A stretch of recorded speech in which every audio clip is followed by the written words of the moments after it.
Hey there, Brian Zanner, owner of Sin City Datsuns, with you once again. Working on a set of just mechanical restoration for a customer, and another customer contacted me today, and he had purchased some carburetor parts from us, and he had a question on why his nozzle might be hanging up when he actuates the choke mechanism. And so I explained to him that when you put new nozzles in, new needles, metering needles, that you need to make sure that you align the nozzle. So he didn't quite know what that meant. I thought, well, you know what?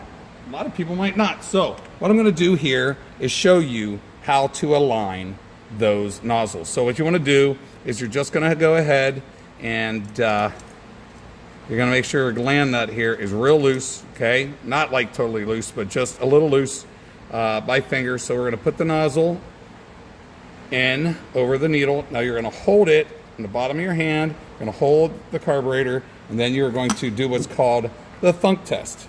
Hear it? Thunk, thunk. You're going to make sure that piston is thunking every time. Now what you're going to do is you're going to tighten it by hand, your gland nut, and keep doing that. Now, if you can get it completely tightened like I just did with my fingers and still doing that, now what you want to do is grab your wrench, give it a turn to snug it. Now, those of you who think, oh, tighter's better, you would be wrong with this one. You just need to snug it.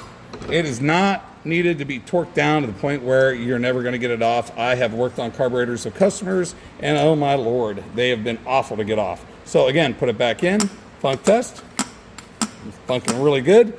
Now you're good to go ahead, pull it out, take your fuel knob and the spring, go ahead and put those on.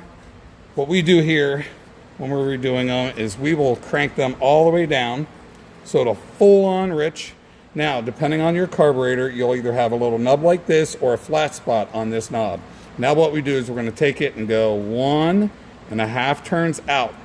Okay, so now when these carburetors get to the customer, they're going to be really rich, and we're going to adjust the idle screw here as well to make sure that it is going to be at high idle so it's easier for them to start the car, okay? And that'll get them at a good place to start balancing and then go ahead and adjusting their fuel. So I just wanted to go ahead and show that to y'all. Some of you may have already known it. Others may have been like, oh my gosh, I never knew to do that. Other videos I'm going to do is how to set the depth of your metering needle. If you buy new metering needles from us, I want you to be able to set your depth on that. So we'll be doing that video on the next carburetor that I'm working on. As you can see, lots of carburetor stuff up here on the workbench. This is all for carburetor work. Ultrasonic over here in the corner.